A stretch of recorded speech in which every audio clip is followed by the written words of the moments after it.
What's up, you amazing people? I hope you're having a fantastic day. You are, of course, watching and listening to the Daily Dirty 30, also known as the DDT, here on The Kevin Lee Show.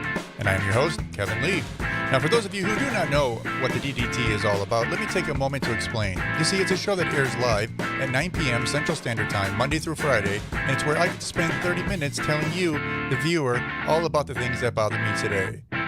What do I get out of it? That's easy. It's cathartic. Why should you tune in? That's even easier. It's entertaining. Sound like a fair trade? Good. Let's get to it.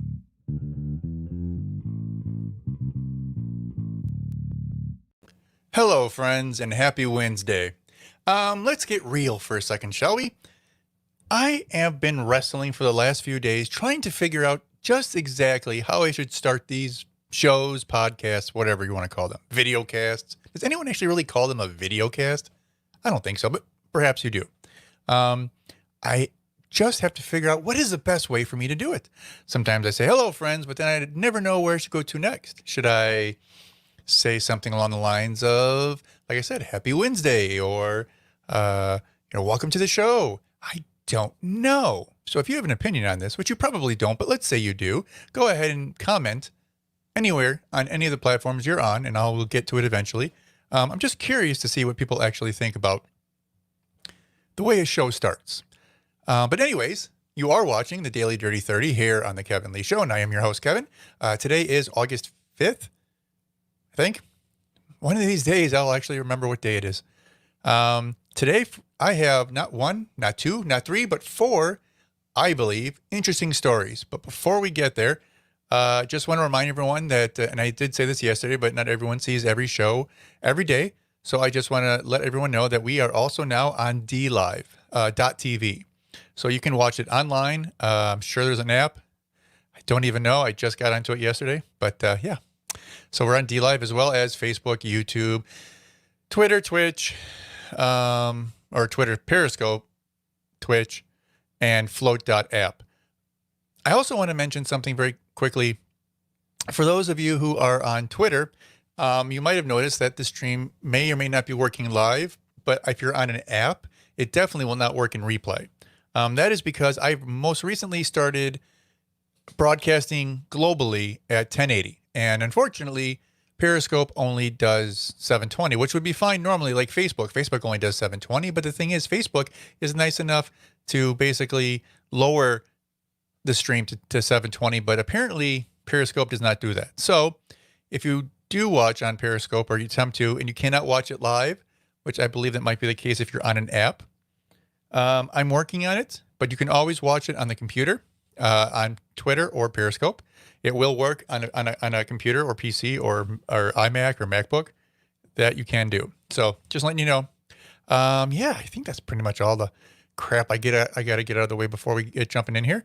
So again, we have four stories. Now, yesterday we only had three stories, and the first story, if you didn't see, actually took up about 20 minutes of the show. So we're not going to have a repeat of that. And again, I hope you don't think that was too morbid what we were watching yesterday, because again, we didn't show anything with people being injured as far as we could tell. There was nothing bloody or anything bad. It was just a bunch of explosions, and I just thought it was very interesting to, in this day and age, especially now, because people had some forewarning that something was happening, so everyone took out their cell phones, and there were literally dozens, if not probably 100 different videos to choose from of the explosion in Beirut, Lebanon yesterday. So if that sounds like something interesting and you did not see it, you can always go back and watch yesterday's show, which would have been episode 22. Yep. So yeah. So go ahead and watch that. And then there's plenty of footage of big booms and all that kind of cool stuff. But again, today we're going to have four stories, and we're going to start. And I kind of wrestled with which one I should put on first, because none of them are really super big or important. So I'm just going to kind of put them out there in the order that I discovered them. First one is actually going to be about the DNC Convention. Now, I don't know if you care about politics, or maybe you're not even an American and you do not know about U.S. politics. But we have, every 4 years when we have a presidential election, each major party, both Republicans and Democrats, have a national convention where they officially nominate their candidates. This year, the DNC is holding their convention in Milwaukee, Wisconsin. That being said, they were originally supposed to have it in July.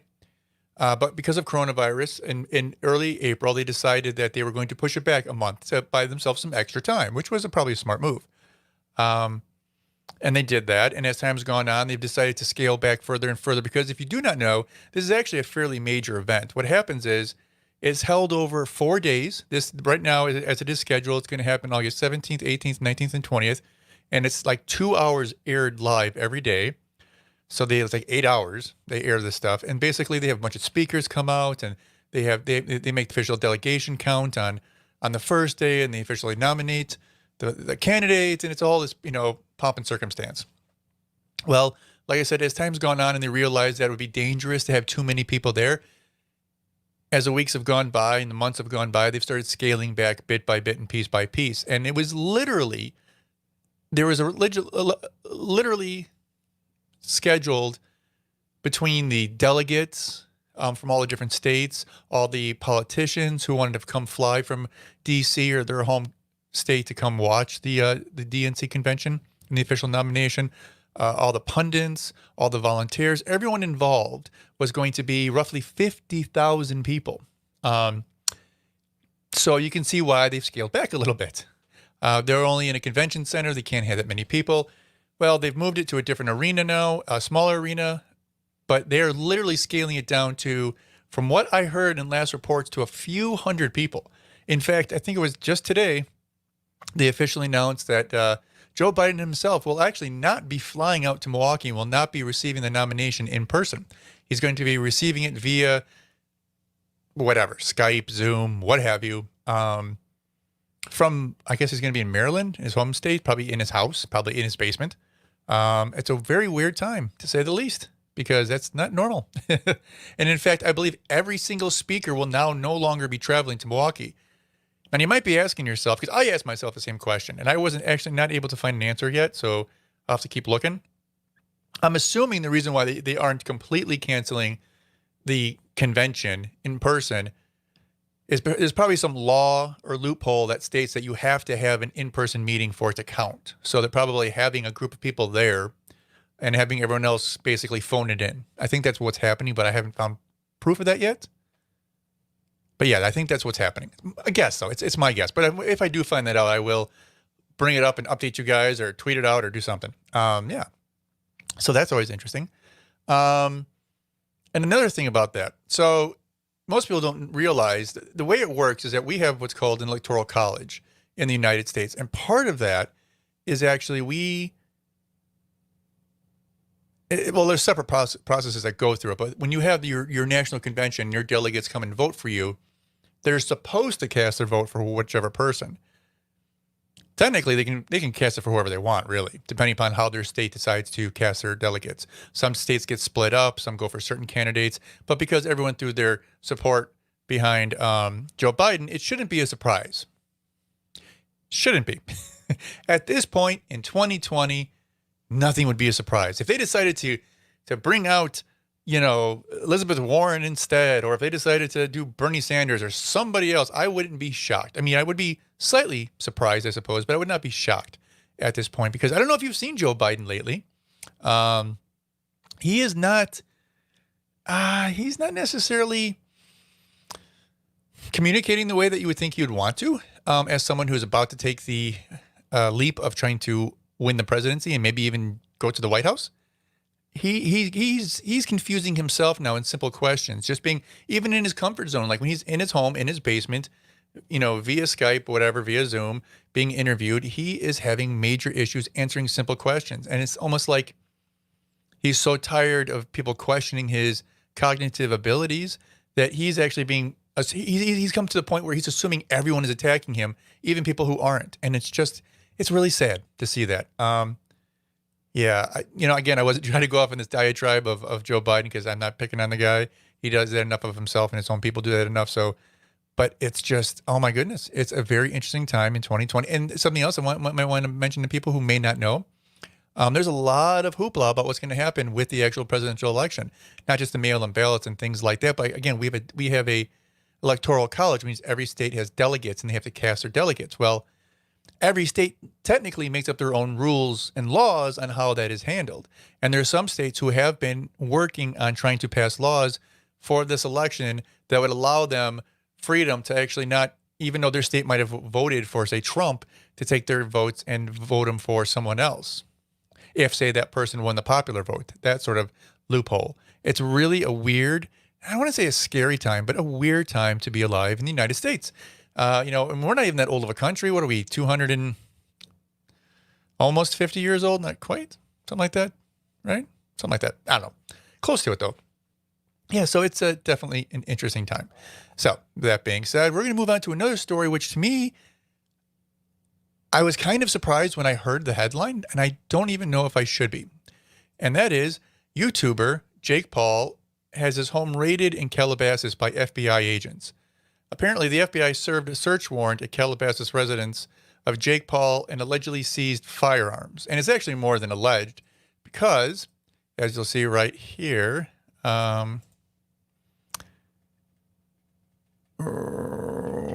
you'll see we actually have police officers coming out with what looks like shotguns, long rifles. It's hard to tell exactly what it is. Apparently, this image was taken from a helicopter, from a news helicopter. So it's rather interesting. So if you read the beginning here, it actually says Scottsdale authorities dismissed local charges. So going back, what happened is in May, there were some riots in a mall in Scottsdale, Arizona. Now, he must have been out there visiting friends or family or whatever.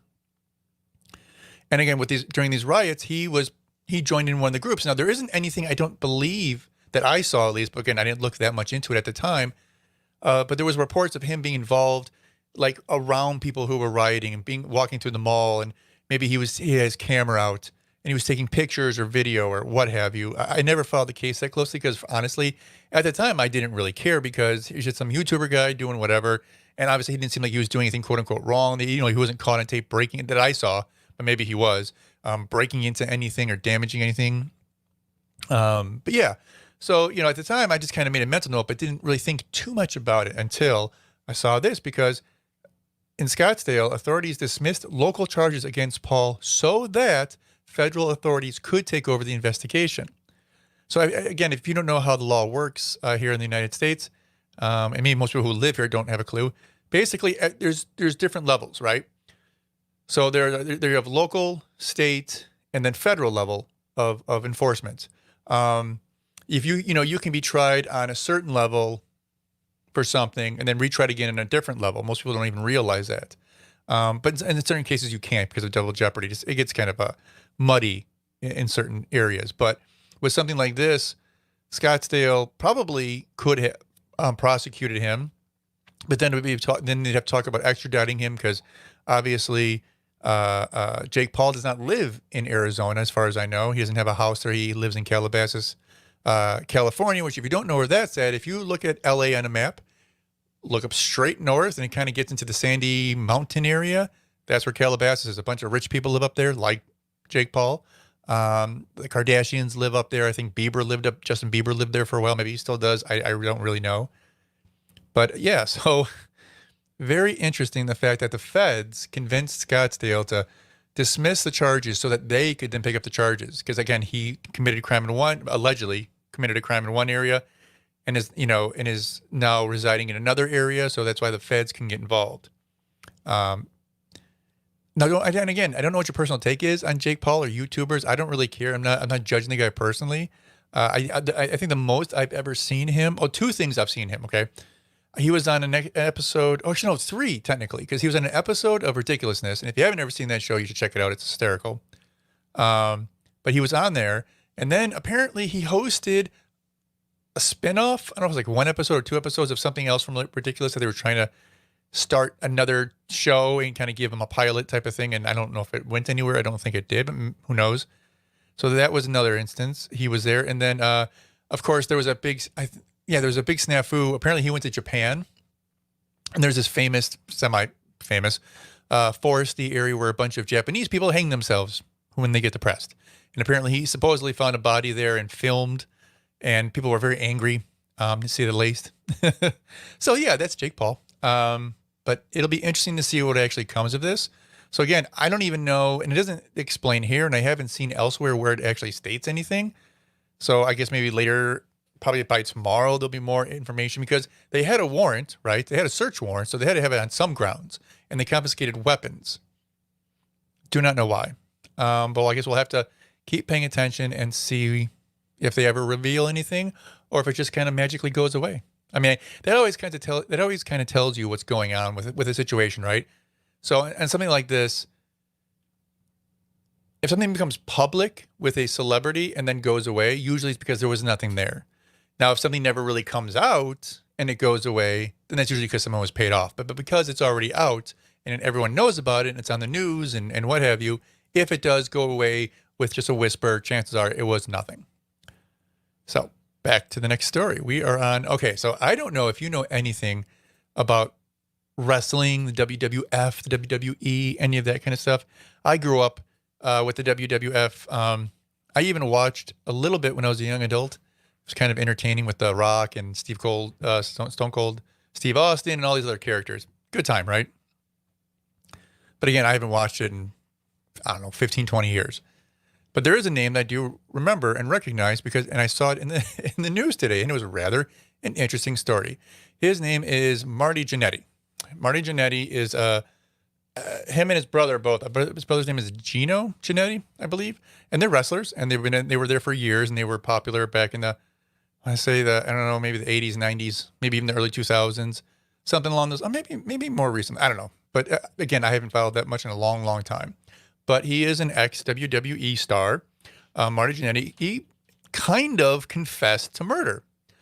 Now, I know that sounds kind of like an odd headline, and it is a very odd headline, but he did sort of confess to murder. Now, you might wonder why he would do that. Well, I don't think anyone knows yet. Maybe the man just lost his mind. Maybe he was having a bad day. I don't really know, but I'm going to bring it up here for you to see here in a second. And you're going to see exactly what he wrote, and you'll understand why you think. Now, maybe it was some weird backstory, and he was using certain lingo to make reference to things. It's hard to say, but if you just read it black and white for what it is, it seems pretty damning. All right, so here's a picture of him when he was back in his heyday. This is Marty Jannetty.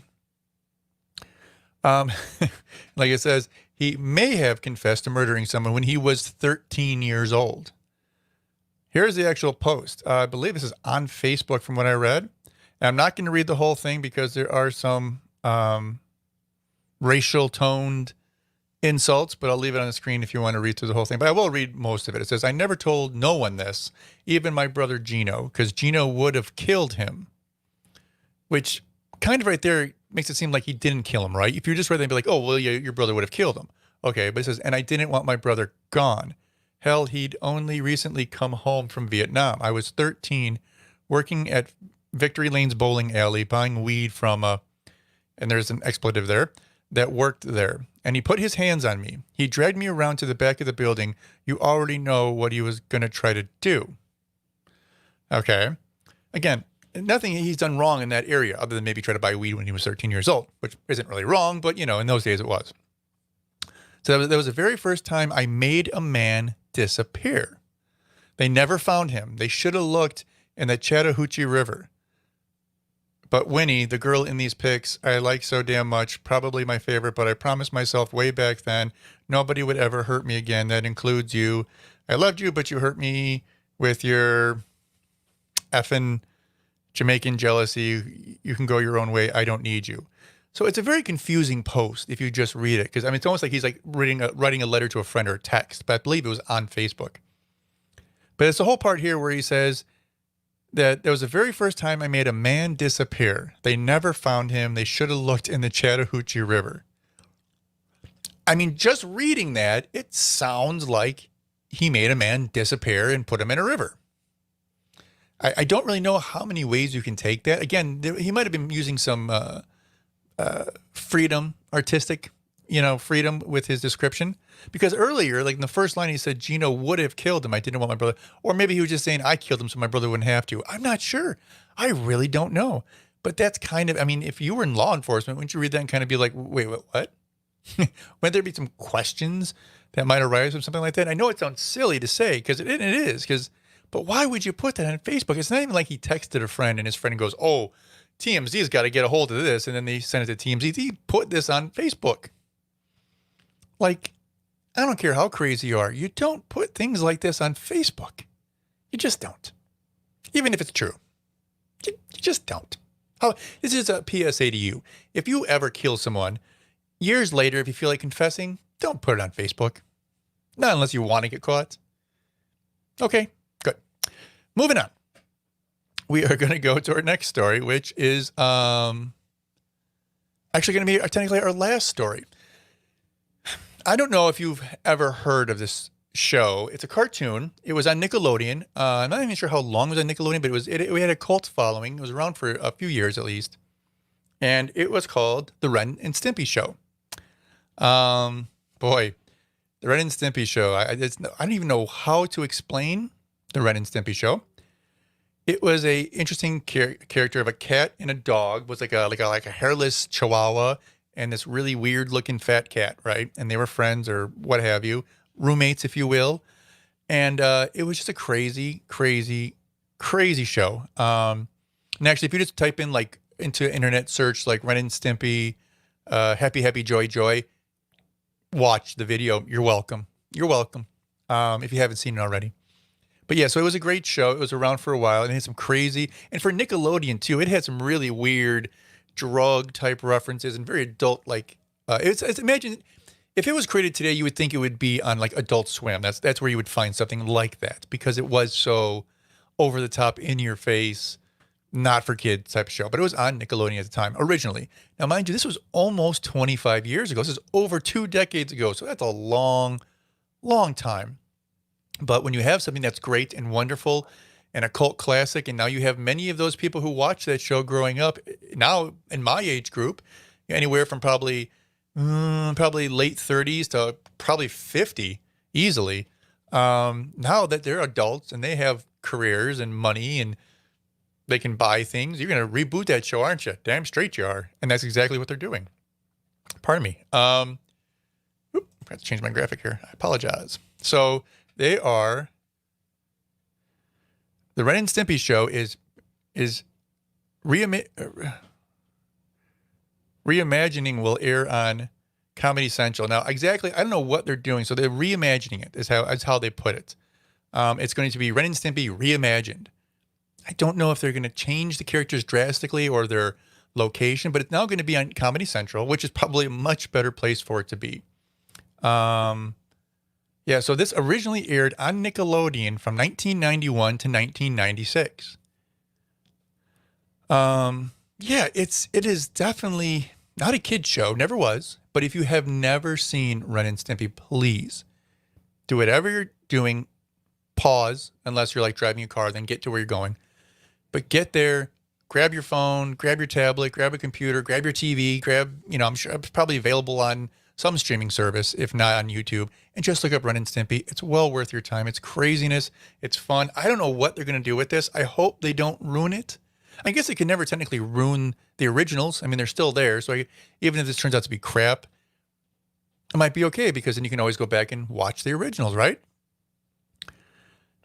But we'll see. Yeah, I don't even really know what they're going to plan on do. Again, there's very little